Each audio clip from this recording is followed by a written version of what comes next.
Okay, good. So, thank you so much for coming, everyone. I really appreciate you being here. And I'm excited for the launch of our book. Get ready, they're here. So exciting. And I think, I don't know how, in terms of timeline, like when this will be super relevant and people will be like, oh my goodness, I'm so glad that they wrote about this. But I feel like it's coming out now for a reason, So I don't know how it will mature in the, I don't know, minds of people. Maybe people need to sit with this information and marinate on it a little bit before it actually becomes super relevant. But I'm excited for it nonetheless. And I'm really excited for all your chapters. So thank you for your contribution and thank you for being here. Thank So you. yeah, so who wants to talk a little bit about what this is and what this means in their personal journey. Like, what is contributing to this book and what is being published on this topic mean to you right now on your personal, wherever you're at?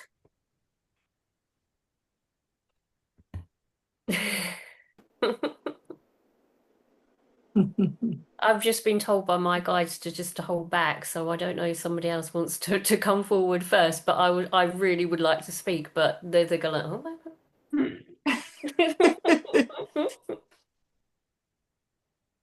I'm fine with going. I'll go.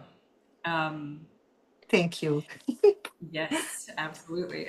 So it, for me, when anything happens in a way in which you don't quite understand how it happened, and then you kind of find yourself there, and then the entire process just seems to be easy and effortless, I find that I oftentimes don't even understand what it means to me, and I won't for quite some time.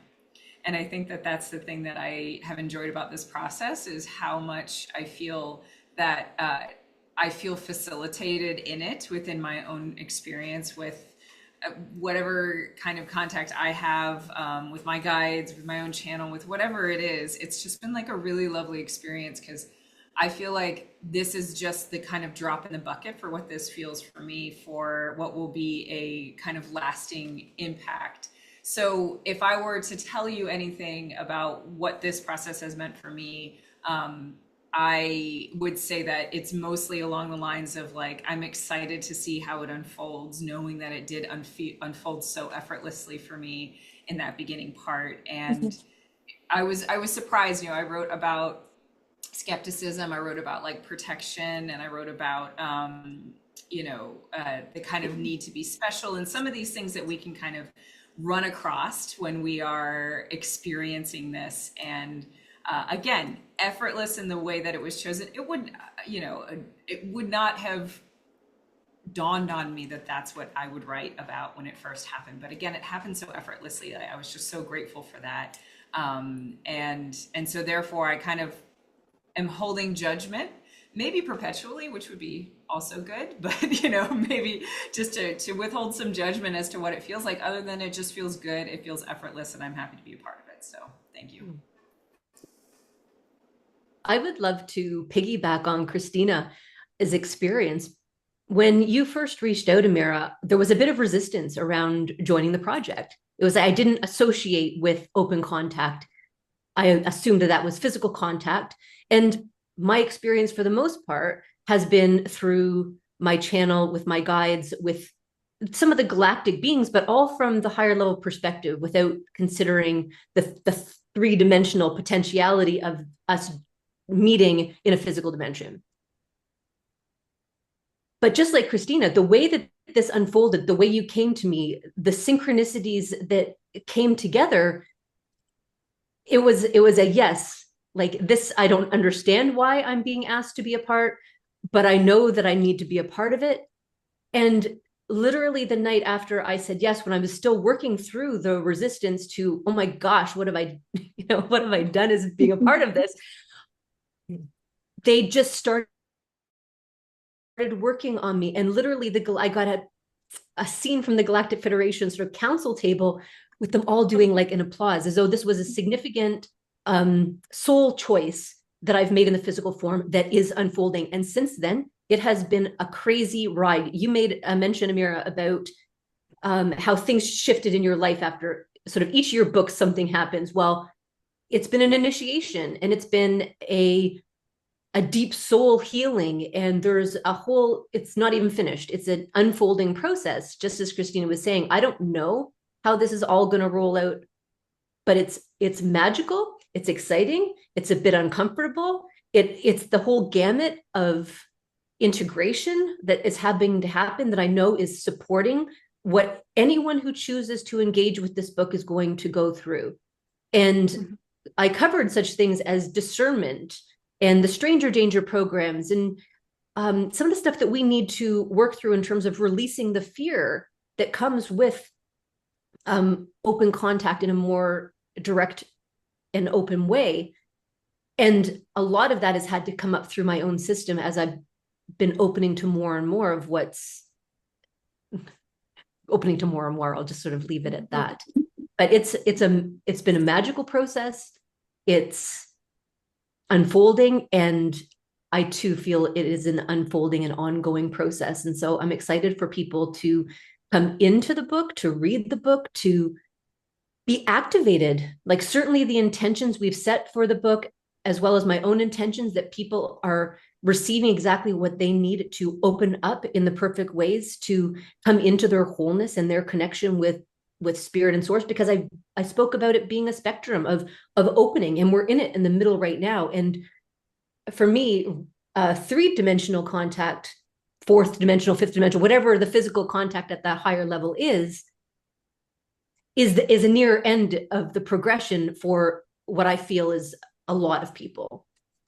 You know, people are experiencing it now, but I think that a lot of people who are awakening up and who are going to be drawn to this are going to have the whole gamut of experience. And that's what I think every author in their own way is going to be providing, that key or code that they're going to need to open up and begin having that same experience in a way that's very magical and perfect for their soul and their own lived lives. And you know, it's funny because when I was getting the information for this book, I didn't quite understand what was being requested of me, because I'm not into this kind of topic like at all, you know, like I know about it and it's interesting. Like, I will read about it. I've had a few experiences, but it's not my line of work where I'm like an expert in it by any means, or I have like ET consciousness that I channel or anything like that. So I didn't understand what was being requested of me. And when the information was coming in terms of the intentions, like you were talking about, Joanne, like the intention is always to help remove or release fear. That's always, always, always the intentions. And it's a theme across all the books that come to me or that come through. It's just part of what, part of my agreements. So when I was thinking about the topic and I thought about like my understanding of it and how my fears could maybe be amplified, like I could write down all my fears and then find ways to like release them so that I can guide others in terms of like, okay, I see where this is going. I see how this could be a fearful topic. I see how, this specific thing could be looked at in this way to either help or, make changes in terms of just fear-based stuff, looking at movies and all the other things that kind of conditioned us over time. And it's funny because the more I think about it, the more I've worked on this book now and talked to all of you and gotten to know you and understand the type of work that you do, it's become so normal. Like, we have these conversations like normal, whether we're talking about physical contact, like, oh, there's a being right next to me, we're having tea. I'm assuming they drink tea, it's just in my imagination, or like channeling a being and being like, okay, this guidance is coming through for someone specific or for me, whatever I might be going through.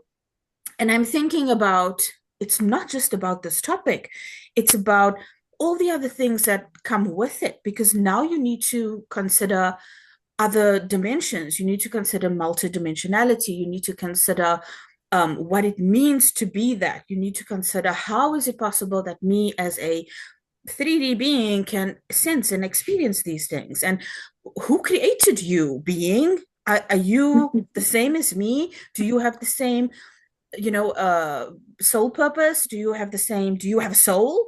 Like, where did you come from, and what are you doing, and who are you, and who am I? It's like so many things. It's not just about ETs and extra-dimensional beings and physical contact and they land here, and that it's not about that. It's about everything. It's about so much more. And it's going to open up so many other avenues and ways of thinking that are linked to other topics that are maybe going to prime or like pave the way before the big topic becomes relevant. Like, there's so many other things you need to understand first before you can be comfortable saying, yeah, if an ET knocks on my door, I'll be okay inviting them in for tea and cake or whatever. I'm just, you know, I'm just playing, but you know what I mean. So that's how I feel. I feel like over time it will become what it needs to be. But right now, it's perfect as it is. And yeah.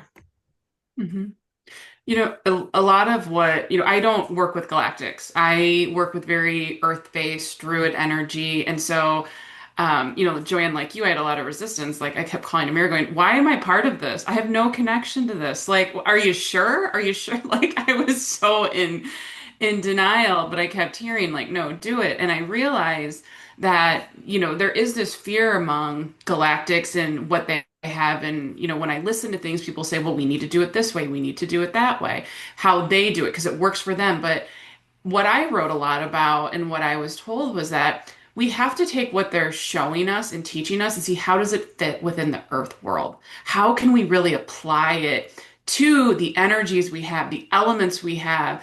And they gave in my chapter they gave a really good example of how you can take someone from the Arctic and someone from Africa. Well, they can't do the same thing because they're going to die. If someone from the Arctic applies all of their ways of living to someone in Africa and vice versa. And so it really kind of made me realize like we need to take what we can get from them, learn from them, because we are maybe not the most advanced, place in the galaxy or in the universe. But I'll really see how we can apply it to what we have.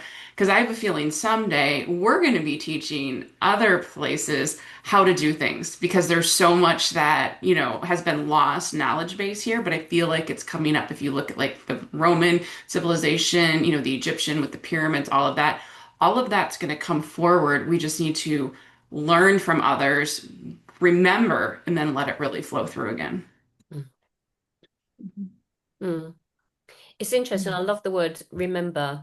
That's really sort of very relevant to my perspective of things from my reality. And I get sort of snippets of information that comes through from what I perceive to be my guides, but I see them as being a multidimensional aspect of myself that I integrate through me. And it is that remembrance of how this whole, we're going to use the word game, how the whole process works. And it's to remember how it all fits together because our perception of reality only sits within our mind and our bodies. And then when we sort of deepen into the understanding of, oh, actually, there are realities and realms of understanding and dimensions and different galactics and different realms of reality that are earthbound sort of entities, etc. And as well as the sea and within all of the elements. And then the connectivity, which is sort of coming in. And that was from my perspective of my understanding of my soul's journey upon the planet as Nicola, is that what's apparent to me is that we are all of these beings in different realities because we're all one anyway. And so when we have this sort of understanding of contact, is contacting yourself into remembrance. It's bringing it all back in, but it is perceived to be from an outward force. It shows up as an outward force, and it will be in senses of communities of collectives, but it's that ignition from it within yourself is, yeah, you are actually a Palladian, and you are this, and you are that, and you are a fairy, and you are a mermaid, and you are in dragon energy. And And when we sort of come together in our sense of unity, that that energy and that pulse of energy will bring in an internal recognition of our connection to all of these senses or beings outside of ourselves. And I find it fascinating, absolutely fascinating, because we live in this reality from ego mind structure and higher levels of consciousness. But then we've got to merge and balance the two together and then entwine it with different people's perceptions of reality to create a collective field of energy, which is what works so beautiful within this book, because that's what you'll get in book form. You know, it's got one author from one perspective of reality. You're getting it from this angle, from that angle, this. And so then people that then pick the book up will then see everybody's perspective of what it is that they've experienced, which is their own truth, their own reality. And then with that, that emergence of us all connecting in this unified field of hearts will then sort of just raise up, and even just the creation, Amira, that you have actually sort of formulated, formatting it, editing it. The creation is what we're here to do. And so when the galactic forces come into our absolute physical presence, when we do meet Catherine, fairies on the land, actually physically standing there beside us, is that it's going to be like, okay, that's it. It's just, it's no big surprise. And we work through our ego about judgment, about, oh, what does that person look like? What's this? And our own self-healing takes us to that place that we're not going to judge them because they end up being looking like a big jellyfish. You know, they're just going to be just like, oh, hi, I know you. You know, it's not about physical form or mind. So yeah, so my sort of journey or my perspective is all about that unification within. So yeah, sorry, I can talk forever. Mhm. Yeah, if I can add to that, that I totally agree with you, Nicola. My perspective also is not that when are they coming? My perspective is they are here and they are us. They are us. We are the star seeds. We just chose to have our soul merge with a human body instead of coming and walking in a physical Pleiadian or Arcturian or jellyfish form. So that is what I kind of try to convey in my chapter, that it is you have been waiting for, right? It's like it's us we've been waiting for because we're already here. First contact is here. And like in the very beginning, I say, look in the mirror, and there you see like an alien. Because I mean, people who are drawn to this, who are interested in this, are most likely old souls who actually did come from the stars, who did come from other star systems and then came to Earth. So a star seed or an alien basically is a being who has lived lives and experiences in other places. So my perspective is that we are remembering, like you said, Nicola, remembering our multidimensionality and bringing our gifts in to the third dimension as a human and expanding our consciousness. So, like you said, Catherine, like we are there to learn from them, which I agree, but learning from them is maybe learning from ourselves through remembering everything. So it's so interesting how these different perspectives kind of like come together and weave together. And another thing which I find really important is, like, for myself, it was also a confirmation that I'm not crazy. You know, it's so many people feel lonely, alone, in believing or having experiences. I think, is this real? Am I making this up? Am I crazy? And, you know, meeting all the different authors and seeing like firsthand the perspective experience from people who haven't known mine, like we all have similar experiences. So there must be something to it. It must be true. And I feel people coming to read this book, they see 10 normal human beings telling different ways of how they've experienced this. And then they'll say, I'm not crazy at all. Like, maybe I can trust it and open up to it. And because, you know, the fear, like you said, Amira, if you fear something and you have maybe, you know, galactics or your higher self, you know, other aspects of yourself trying to come through and you're afraid, you block it. It's like, you may have experiences when you're young, like, you know, the children who then forget because it's weird. Everyone says it's weird. And then they close themselves off. And that's so sad. So by people being able to, you know, connect with us, read this book, they would be like, okay, maybe I can open up again. Maybe it's safe. Maybe these beings are benevolent, amazing aspects of me, or are here to help, because I think we've mostly written about very positive experiences, like really beautiful, loving, high dimensional encounters that open us up. So if people read this, I feel that their fear will be taken away. They will open up, and they will also be able to, raise their vibration, expand their consciousness, remember, and really, step into that unified field, like you said, Nicola. It's all about unity consciousness, because that's where they come from.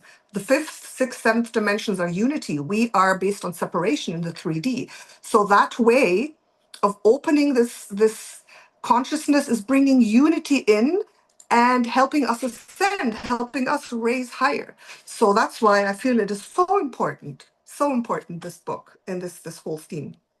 I agree with you. And I think it's just natural, as we all progress, as we all grow, as we all learn and expand. It's like a natural thing. It's part of evolution to just learn more and experience more and be open to what those possibilities could be, or, experiencing something different. And I think the more that we are open about the topics and we speak about it openly and lovingly and without any judgment, you guys keep bringing up this topic of judgment. And even throughout our calls and even throughout the conversations I've been having this week with you guys, this judgment thing keeps coming up in my mind about we need to accept ourselves, we need to love ourselves, we need to accept each other and love each other so that we can be ready to accept and love other beings and consciousness that may come through or that may be wanting to come through, but it cannot because of our judgments and of our limiting beliefs and whatever fears that we have, because the fear is anyway just an illusion. It's not like there's something serious going on that we need to pay attention to and be careful of and this and that. Yes, there's an element of discernment and protection and those kind of things. There's a place for those things, but you cannot live your life with fear being the main decision maker. Like that does not work at all. And if you try that, you will seriously not enjoy it. I've done that. It was the worst experience of my life, making decisions based out of fear and desperation. Like it always ends up backfiring because you cannot see clearly, you cannot listen to your intuition, you cannot have clear discernment because everything you see is just a projection of your own internal kind of like turmoils that you're trying to make sense of. And now I see something or I hear about something and it just brings out a fear, whereas that thing itself is nothing to be fearful of. It's just because it's new to you. And we are moving away from the time where we need to just accept things people say, accept what people tell us to do. We're thinking for ourselves, we're experiencing things for ourselves, and we're using that to make decisions. So I feel like this is just a natural thing that will happen and that's going to continue to happen. And like you say, Natasha, like we are already multidimensional. We are already these beings that seem so foreign and so different, which is again reminding me of we are all humans. You might be a different skin color than I am, but I am this. If you would cut me open, I would look exactly the same on the inside as you would, And I feel like that is kind of the essence of if you would cut open, if you could, a spirit or a soul or some kind of light being, it would be the same essence in there. It's just a different form, a different perspective. And again, that's why, like you guys said, the perspectives are so different in this book. And it was so fascinating to me how, in my opinion, each of you represent a portion of humanity who thinks in a certain way. So there's a representation for everyone and what they can resonate with from your perspective because they see things so similarly. So they will resonate with what you are putting down. So I love that. And I'm so excited for how it's coming together. It couldn't be more perfect.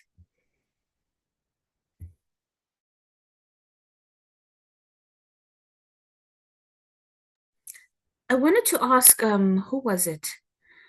Was it you, Natasha? I wanted to ask you. So when you were writing about the different types of beings, how, like, did you when so you do readings and Yes. you can envision the beings and their planets and all that. Mhm. And when you started doing that, how did you ever feel like I would rather be there than here? Mm, well, actually not. Actually not. Um, because I've always been really anchored and confident and feeling good in my human life and my human body. And I've always had such a really strong sense of purpose and mission. So I'm always happy where I am. But I was also very, very happy to find out what beautiful places there are, and that we actually on Earth live in the lowest dimension with the most problems, most difficulties, and most, like, I would say, separation, duality, and all the good and bad that comes from it. So through the Akashic records, which I learned, and then through my spirit guides from other planets who came through, and also I'm also a hypnotherapist, so through deep hypnosis and having gone to past life regressions on and off planet, and then the Akashic records, that somehow made a combination where when a client came and I found out, okay, this is an Arcturian, I just tried it. I said, okay, let's see what happens. Let's go in. And then I was able to perceive where they came from. So what I did basically was take the thread of a client's time in history, going back through their past lives to where they lived in the stars.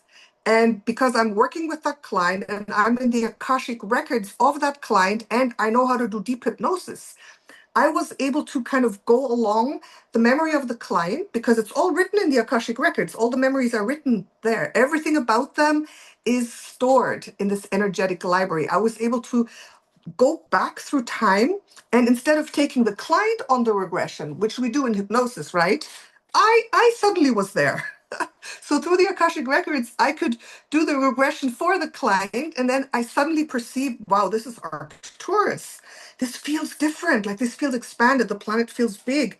And because I'm more claircognizant, clairsentient, also clairvoyant, but not primarily. First, I perceived it, felt it, knew it, and I was like, wow, these are amazing places and they feel so high dimensional. And then I could see in my inner eye, like with all my clairs, right? Wow, there's a forest, I see buildings, I see this person who's my client as like a small light blue being, an Arcturian, like with freckles, really cute and beautiful, but ancient and wise, like childlike. And I see this person on this weird space station above Arcturus, like a really modern place that is built as a kind of a galactic landing place with spaceships that go on missions and things like that. And I was like, wow. And first of all, I thought, well. But luckily, before these abilities came online, I had made a choice to trust myself 100% what I get. When I used to do tarot readings, I trust 100%. So all these beautiful places, these amazing dimensions, to me, I trusted what I saw. And the thing is, when you trust yourself, you get rewarded by more information, because if you're like, I don't know, then it shuts down. But then that's like the like that's the prize. You trust yourself and it opens more and more. And so then I was able to see, like, the universe is so amazing. I've seldomly seen, well, once or twice, I've seldomly seen like horrible places and horrible planets. Like most of the universe is fifth, sixth, seventh dimensional with, like, and higher dimensional planets. It's like paradise upon paradise upon paradise, and it really is. So I didn't wish I was there. I knew that I have been there. And that's where, after this lifetime, I'm going again, and maybe I'll choose to come back down to the 3D earth, but it's up to me. So that's how I see it. Wow, that's so exciting. That's really exciting. I wish I could see those things, but I don't know. Oh, Perhaps I you would. can. You can. Anyone can Yeah, I should if they learn practice. it. And yeah. Yeah, I should practice. I'm just lazy. I do what I gotta do and then I take a nap. I'm lazy, but I should practice. I No. was I was thinking about so I had a conversation with Catherine in the week and we were talking about like what it means to be human and how wonderful that is too, and how that is just as important as all the other things, and how there were ancient civilizations, human civilizations that did amazing things. And again, today I came across some things on my social media feeds about like this LiDAR thing. So this LiDAR like detects structures that we cannot see. So it's like underground structures or structures that are maybe hidden by jungles and bush, and so we cannot see it if we like flying overhead, but this LiDAR technology can detect if it's underground. And they were showing this I keep forgetting where this place is, but there's this serpent kind of structure that they've built, and there's so many different kind of structures all over the world. And the conversation is, on the one end, people are saying like, how is it possible that humans built this? It was so ancient. We didn't have the technology. We didn't have all the tools and all the things to make it so perfect. It would even be a struggle today to recreate that. And on the other hand, you get others saying, well, this was influence from interdimensionals or whatever it could be, was helping and guiding and showing, perhaps even did it, built it, whatever. And there is such a big divide between the two. Like, can humans do this? Are we capable?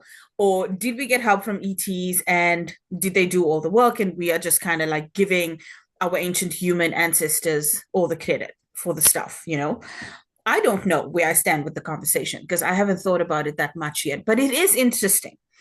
And I wonder, because there has to be influence, from ancient galactics or whoever. There must be influence because there's so many things we see. Like if you look at the Mayans and all different kinds of cultures and all the things that they talk about and the stories that they've shared throughout generations about these beings that came from the sky and all the stuff. Like it cannot just be made up. There is truth in all the fairy tales of it. And I just wonder, will we ever know the real, actual 100% truth about everything? Like everything related to humans and our history and all of that. What do you guys think? I I have, think it's gonna. Oh, I'm sorry, Christina, go ahead. go ahead, Catherine. It's fine. I think it's going to come to the surface. The more that I kind of dig in and look into this, I think it will come forward that we were more evolved than what we think. And if you think we had, the Dark Ages for how many centuries, that really just kind of closed everything down. And there's a whole thing about that I figured out energetically and have channeled about why that happened. And so I think that there's a lot that will come through. And to, Nicola's point, it's about the remembrance of it. It's about remembering what we used to do and being open to having these beings. I mean, you look at, like the Mayans or pyramids or Stonehenge. I mean, there was like, okay, we had the technology, but what other beings were here helping us? What other interdimensional, not just galactics, but, if you think about the fairies, the gnomes, the giants, they're all interdimensional that were more seen. Now we just see little, bits and pieces of them. Or someone says, "Oh, I think I saw Bigfoot." Well, my belief is that they were all here helping us and we were working together as one instead of all of the separation that we've created from a humanity standpoint.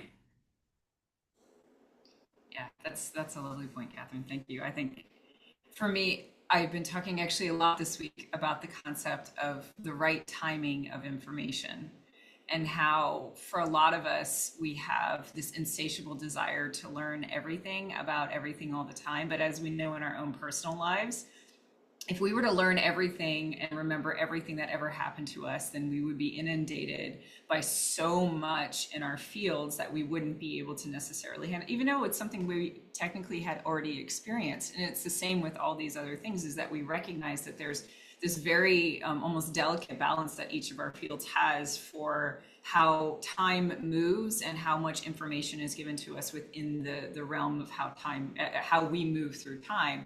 And information that we kind of hijack or try and get too quickly can really set our whole systems into a tailspin. I've seen it with people with, somebody says, oh, I want to learn everything about, this one subject, and all of a sudden they get caught in that subject. It's almost like a vortex, and it's just like, I can't get out of it. It's like everything, and you're getting pulled away from the actual center of how your light being is supposed to work, with the balance of information and time and what is actually good for you. Information at the wrong time has a potential to be dangerous. And I say dangerous as in the sense of being able to maintain your ecosystem, your energetic ecosystem, and the balance that you have within that. So I think it's a wonderful thing to want to know things, but I also recognize that I always find it funny, Indiana Jones, I don't know why they're showing me this right now, but Indiana Jones, at the end of every single Indiana Jones movie, the villain gets their comeuppance because they wanted to learn everything all at once. Like literally every single one of them.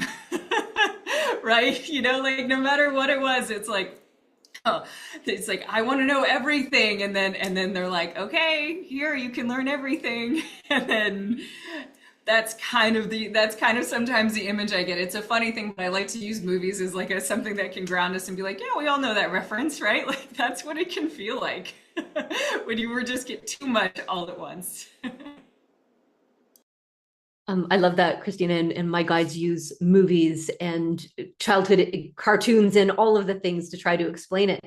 I'm going to do sort of a couple of weavings from the conversation that will get me around, Amir, I think, to your question. One thing, when Natasha was talking about going into the Akashic records and the way through hypnosis, the other avenue in that I've utilized that I learned right away and was encouraged to use was our dream work, remembering our dreams, documenting it. And the more that I've explored and done that, the more that I've experienced those other realms. And some of them more real, more tangible than the real life that I see outside, in the beauty and the stars and, planets that are seeable from the planet surface, and like just glorious. And I've been shown, because if we take a step back and say that all time is now, every experience we ever have is now, and we're experiencing it in a linear time frame. So what we think is past is now, what we think is future is now, what we think is wide. So it's all now. And so when you're asking about, well, when will we ever know about all the things that we've done? Well, it's all happening now. And so even, I think there was something around Stonehenge, like all of a sudden there was different caverns located, or pillars, channels down below and outside around Stonehenge. And it's like, I was shown so clearly that it hadn't happened yet. So they weren't there. And then all of a sudden they're there because all time is still happening now. It's hard to explain to the human mind, but it's all us. Like this goes back to the remembering that Nicola talked about. Like it's us as mermaids. It's us as lions or lion beings. It's us as the fairies. It's us as the star beings, as the earth beings. And yet we're all experiencing it individually, yet we're helping each other across timelines. And this is the whole, for me, what's been so clear, and it's getting more clear in my dreamscape and the living communication that's happening through that interface. It's exciting. It's exciting to see just how it's woven together and how we can look at timelines that are being supported by other incarnations or other versions or parallel versions of ourselves. I think it's fabulous, but I think it's ongoing. And so we may learn some of the things that happen, but I also think that that's not, it's still being layered. The story is still being written. The story is still being woven together. And every choice that we make, every choice that we make, and I think I speak to choices in my chapter, that they're so important, and how we choose to live and what we choose to create and where we choose to place our focus is just so important as we move through it. But anyhow, I'm not sure if I was fully coherent and tied the loops together, but it's just so fascinating and magical, and yet of all the layers, right? So if you're thinking, but it's all now, the lower level, very what we might label dark or experiences, it's all layered, sort of octave by octave, all the way up, and they're still all so intricately woven together, and they're all happening now. And so where are we aligning to? Where's our energy aligning to? What's our experience aligning to? And the last thing that I think I want to just share is that I think that everyone has, Nicola, I think you said it at one point in one of our calls, that everybody's path is unique, and some people just don't have certain experiences as part of their pathway. And then I think that goes to what Christina says around, we only receive what we can handle in our system to maintain a balance, our ecosystem, our ability to not, break or fragment or get off balance. And so if, as we continue to progress and as we continue to step forward, and I think that's part of this preparation process and this part of our evolution of becoming more of ourselves, more of the multidimensional being that we are already, but are needing to remember because we've forgotten, is that we'll be shown what needs to be seen at the exact perfect timing that we need to see it in order for us to take that next step, and not before. And just from a tiny personal perspective, that's happened since I started this book journey, because I feel like there was a certain level of that I was a bit cloaked and a bit sheltered. And then when I said yes to this, a whole bunch of stuff opened up that I would not have been prepared for. I would not have been able to hold very grounded, firm light in my being to still be able to do what I'm doing right now if I had experienced what I've experienced in the past few months before then. Like, yet, can I share one more thing? Can I and then I'll promise to be quiet. My dream work over 5 years plus, snippets that didn't make any sense, of snippets of dreams that I didn't know what they meant, they're looped. I'm finding references that are exact same series of information that are tying back to 2020, that are tying back to 2014, that are tying back, yet they're the same story, all continuing. And it's like this incredible creation that's creating and weaving and writing that's like, again, magical and exciting and wild. So anyhow, thanks.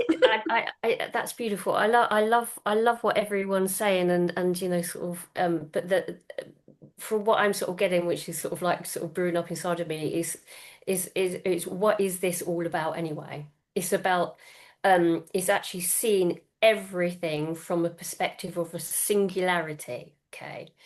Gaia sort of sits there, that our beautiful planet, and she is perfect in all formats. But above her is this illusionary field that has created a sense of good and bad. And as our vibration is sort of like lowered right down like this, we've got to move through the physical body from our ancestors to actually remember who we are, because the soul inside actually is all that is of the light. So our own individual perspective is coming from that place of the game of duality, of the good, the bad. But actually, what I've been sort of shown through my remembrance is that actually it should never have been that way. The duality, the dualistic experience is from I perspective, from light, but how does it look from here, and how does it look from here? That is actually what the name of the game should have been. But this illusionary field, this dense energy, has almost sort of hijacked the system, and this is what we're waking up from: the illusion of self, of the, through the trauma of the dark and dense traumatic experiences that have happened into the dark ages of these poor humans that have gone through the torture and all of that, that's held physically in the physical body. So, as we start to remember, there is a rite of passage for the soul to step, evolutionary stepping stones of remembrance. And that's what's occurring. That's what you were saying, Christina, is that it is that journey of the soul slowly opening up the heart into holding that light physically in the embodied state. And then we sort of look at it from an observational neutrality singularity perspective, but then we add into the pot of the collective that is sort of then will help them rise into the original template of Gaia. And that's why, as light workers, starseed, whatever label you want to put on yourself, is here. This is why we step upon this earth, is to act as a pure conduit of light. So we do our own inner healing journey. We start to connect with our beautiful star family members from which we were seeded, and all of our different aspects are all in different time pockets of now.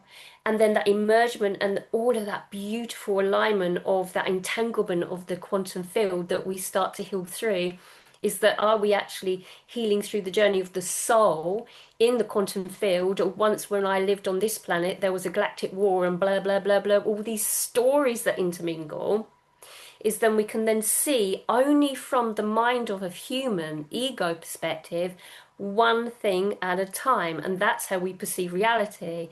If we can only see it from that sensory perception.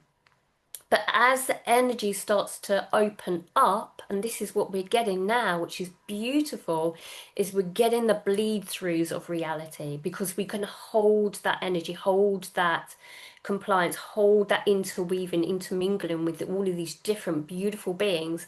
So the more people start to do their inner work, they more then see and will be a vibrational match to the Fae, to galactic forces, to see within themselves that journey of the soul, which is what we're remembering into.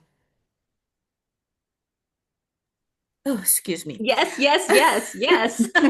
Wow, I agree with beautiful, you.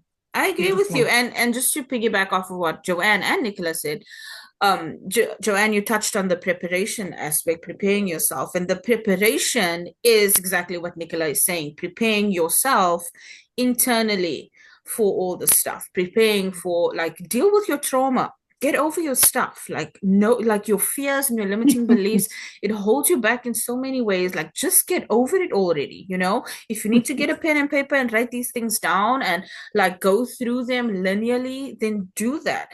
There's nothing, if you're afraid to look at the things that are keeping you afraid, you will stay in fear.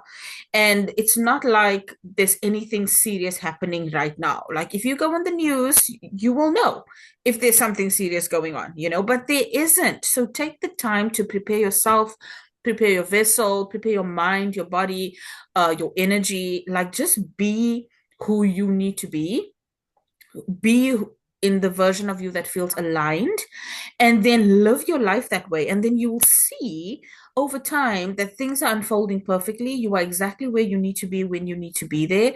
There's nothing out of place. Everything is perfect. Everything is just the way it should be. You are perfect. You were created the way you should be. There's no outside forces controlling you, or like some kind of invisible hand that's just playing pieces in your life. There's no written out destiny that you will fulfill no matter what. Like everything is just unfolding, as you were saying, Joanne. Now you are creating as you are living now. The time is now. Everything is now. So it's so fluid. There's no structure in terms of this is going to happen and then this and then this. Things happen according to how it's happening now. The energy is moving and changing according to our collective consciousness. So the more the individuals of us do what we need to do and be who we need to be, the better for everyone. And I mean, we are doing what we need to do to be the examples for those who are maybe in fear, and that's a good thing. So I'm very glad that you guys are doing that, because it would be difficult. It was just like a few people, but I see more and more people coming out and being who they are and being unapologetic about it. So it makes me feel like every day there's more and more hope. There's more and more empowerment. There's more and more unconditional love coming from everyone and saying, I'm here to serve humanity in this way, this specific way, according to my specific lane, my specific gifts, my specific purpose, or whatever it may be. And all those little puzzle pieces fit together perfectly, whether you can see it or not, just knowing that it is happening. So that's my 2 cents. Does anyone want to say anything lastly before we say bye? I just want to share, Amir, on what you just said around the inner healing that we're doing. And because it's all now, and we've heard this about, maybe 7 generations forward and 7 generations back, but I think it's different and broader and bigger and vaster than that because it's multidimensional, it's all. So as we are doing the healing here in this light, it's rippling out forward, it's rippling out backwards in every direction, and then it's rippling back to us. And that's the guides show me. It's like we've spent so long going along this exponential curve that's been so slow, and then now we're here, we're at this part of the curve, we're at this acceleration curve because that's where we are in the exponential curve. And it's because of the healing that we're doing. It's our courage to face the things that we don't like about ourselves with inside and healing it. And then it's just this beautiful infinity loop of rippling back and forth where we're all supporting each other and changing the times, the potentials, and living the highest. And it's glorious. Indeed, it is. And I'm so excited to be a part of this with all of you. And I feel like the luckiest human ever because I get to meet the best people and, just work with you guys, collaborate with you. Like, there's nothing better in my world. This is the best. So, thank you I so think much, everyone. once America, I think Nicola had something else that she wanted to say before. I Go was going to ahead. let it go. I was going to let it go, but yeah, no, thank you, Joe. And it is relevant, but it's not. It could have waited, but I will say it now that you said it. It's going to leave you wondering, like, no, I shall leave it to another time. No, please go No, ahead. it was interesting. Actually, today, absolutely today, I had a massive epiphany of the reality and how we construct it within our minds, because I always get it in my mind is that the reality is only perceived by the mind and the body of the reality. Okay, so we with all of our senses. But if we have the understanding within the collective field and our place from singularity, so we see things only from our own lens, and then within the collective pot, we've got all of this collective stuff that's going on. If we, as one individual upon this planet, stand up and see the totality of ourselves, it will literally ricochet the whole thing. It'll be like dominoes going up. So if we push through from our own perspective about our reality and interdimensionality, that we would then succeed in actually shifting this reality at a quickened pace. And this is what you was talking about, Joanne, is that the explanation, oh, I can't say the word, but you know what I'm saying. It's like a chug, a chug, a chug, chug, chug, a chug, a chug, chug. Oh, it's getting a little bit faster. And then all the light workers going ping, ping, ping, ping, ping. And then it's like, oh, all of a sudden, hang on a minute, we've got liftoff coming in here. And this energetically is coming in, which is then taking the collective, we're taking the collective like a beautiful wave of energy coming up. So, this book, everyone's perspective, everybody that's going to be sort of searching for things outside of themselves to spark their inner light wisdom will start to then go like, well, actually, if these beautiful people around us here can do it, so can I. And that inspiration is going to help shift this whole illusionary field, and the reset into the evolution of humanity will rise at that quickened pace.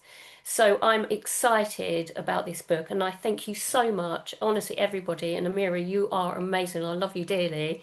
And our soul connection. I'm so privileged to be here. And so I just say thank you as a result of all of that sort of just ranting on. But yeah, it's amazing, and the connection with everybody. It's just, it's sort of like that reignition of remembrance with everybody just in different formats of physical bodies. So yeah, it's been amazing. Thank you, Joanne. And And Thank you, Nicola, for sharing, and thank you, everyone. I want to echo that it's been such a pleasure as we've been working on this and joining together, and this has been such a delightful conversation. And thank you, Amira, for inviting us to it. thank you. Yeah, you guys are welcome and thank you. This book wouldn't exist without any of you, So if none of you took the leap of faith and said, let me just respond to this crazy lady emailing me about this weird thing, we wouldn't be here. So thank you. Because I just pulled your name out of the ether. I didn't know what I was doing. So thank you for following, listening to your guidance, and doing what you knew was the right thing for you to do and the aligned thing for you to do. So, yeah, thank you so much. I appreciate all of you. And hopefully, we'll have another conversation when, the rest of the authors are available and then we can chit chat some more.